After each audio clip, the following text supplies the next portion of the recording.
Assalamualaikum warahmatullahi wabarakatuh. Kami dari kelompok 11C. Sebelumnya, perkenalkan nama saya Harul Rashid dengan NIM D1A0231 Saya Valentino Dedia dengan NIM D1A023. Saya Megi Kaya Kanadua dengan NIM D1A023220. Saya Ali Firmanto dengan NIM D1A. Saya Muhammad Syedin Rawatagila NIM D1A02338. Di sini kami akan mempresentasikan hasil diskusi kami terkait dengan judul Effect of Feeding Quality with Mixture Feed Compost of Fats, Waste Meal, Medium Fish, Waste Meal, and Proper Experience of Partly Cooked Substitution of Commercial Diet on Egg Quality.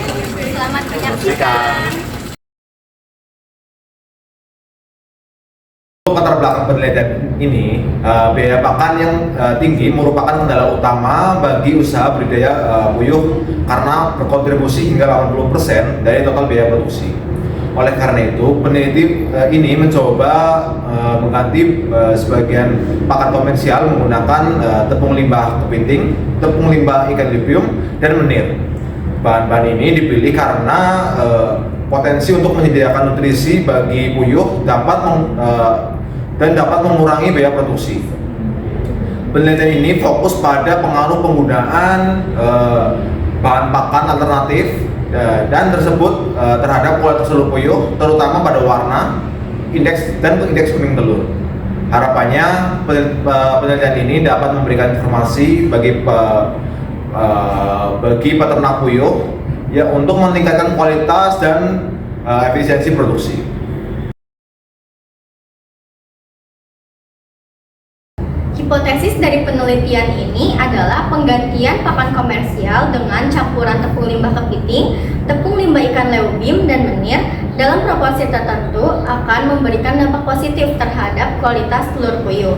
Diharapkan bahwa peningkatan proporsi pengganti pakan akan meningkatkan indeks kuning telur dan warna kuning pada telur. Sementara parameter lain seperti indeks putih telur atau albumen, ketebalan kerabang, dan berat telur tidak akan menunjukkan perbedaan yang signifikan. Tujuan dari penelitian ini untuk menentukan pengaruh penggunaan campuran bahan pakan yang terdiri dari tepung limbah kepiting, tepung limbah ikan leobim, dan menir sebagai pengganti ransum komersial terhadap kualitas telur puyuh. Selanjutnya ada 5 variabel yang akan diamati. Yang pertama ada indeks kuning telur, warna kuning telur, indeks albumen, berat telur, dan ketebalan kerabang telur puyuh. Penelitian ini menggunakan rancangan acak lontong. Rancangan ini sudah sesuai karena materi percobaan yang ada tidak homogene, sehingga penggunaan RAK menjadi pilihan yang baik. RAK juga dapat mengurangi variasi dengan mengelompokkan burung puyuh berdasarkan bobot badan yang seragam, sehingga kalian percobaan yang ditimbulkan karena perbedaan variasi ini dapat dikurangi. Materi yang digunakan berupa burung puyuh sebanyak 80 ekor. Burung puyuh yang digunakan adalah burung puyuh betina berumur 4 minggu yang dibagi menjadi 4 kelompok perlakuan yang diulang sebanyak 4 kali agar memastikan bahwa hasilnya benar. Setiap burung puyuh diberi pakan pengganti sebanyak 0%, 10%, 20%, dan 30%. Penelitian ini juga membagi burung puyuh ke dalam blok-blok agar hasil yang ditimbulkan kalatnya tidak terlalu besar. Pengujian hipotesis pada penelitian menggunakan DMRT.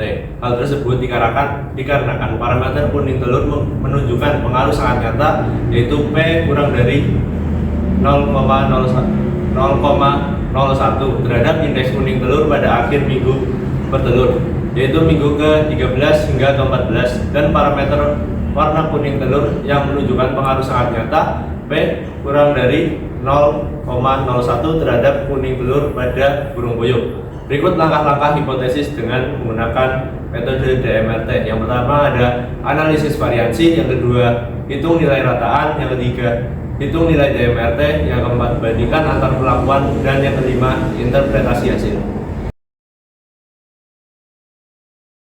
Oke, selanjutnya ke kesimpulan penelitian. Yang pertama ada parameter indeks kuning telur.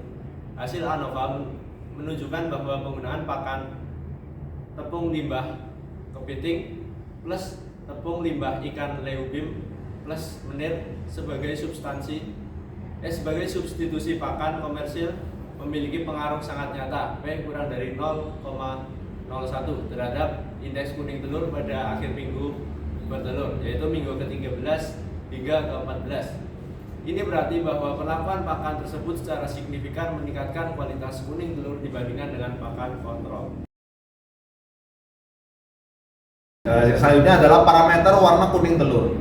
Hasil analisis ANOVA menunjukkan bahwa penggunaan tepung limbah kepiting, tepung limbah ikan lebium, menir sebagai substitusi pakan komersial yang berpengaruh sangat nyata atau P kurang dari 0,01 terhadap warna kuning telur pada burung puyuh. Telur dari kelompok DP sampai DD menunjukkan bahwa warna kuning yang lebih tinggi dibandingkan dengan kontrol. Yang selanjutnya parameter indeks albumen. Hasil ANOVA menunjukkan bahwa penggunaan pakan campurannya terdiri dari 7,5% tepung limbah kepiting, 9,1% tepung limbah ikan lebium, dan 13,40% dari menir, hingga 30% tidak berpengaruh nyata atau P lebih dari 0,05 terhadap indeks albumen baik pada awal maupun akhir minggu bertelur.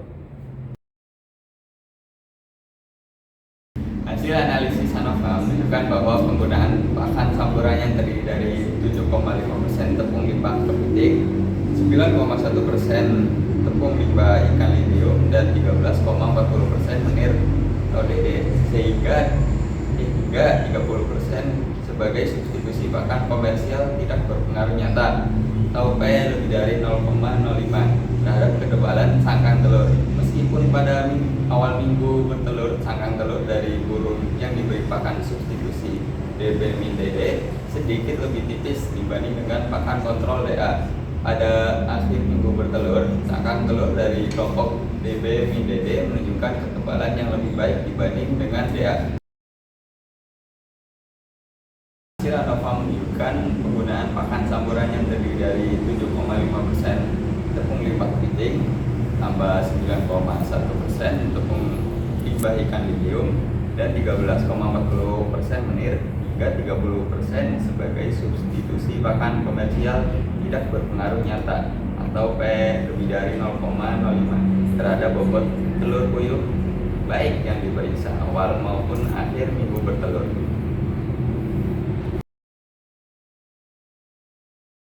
Jadi penggunaan pakan campuran terdiri dari 7,5% tepung sisa kepiting, tambah 9,1% lebium, tepung limbah ikan, ditambah 13,4% menir untuk menggantikan hingga 30% pakan ayam petelur komersial telah meningkatkan atau berpengaruh nyata P kurang dari 0,01 indeks kuning telur dan warna kuning telur puyuh. Namun penggunaan pakan tersebut tidak berpengaruh nyata atau P kurang dari lebih dari 0,05 terhadap parameter ketebalan kerabang, berat, dan parameter indeks albumen.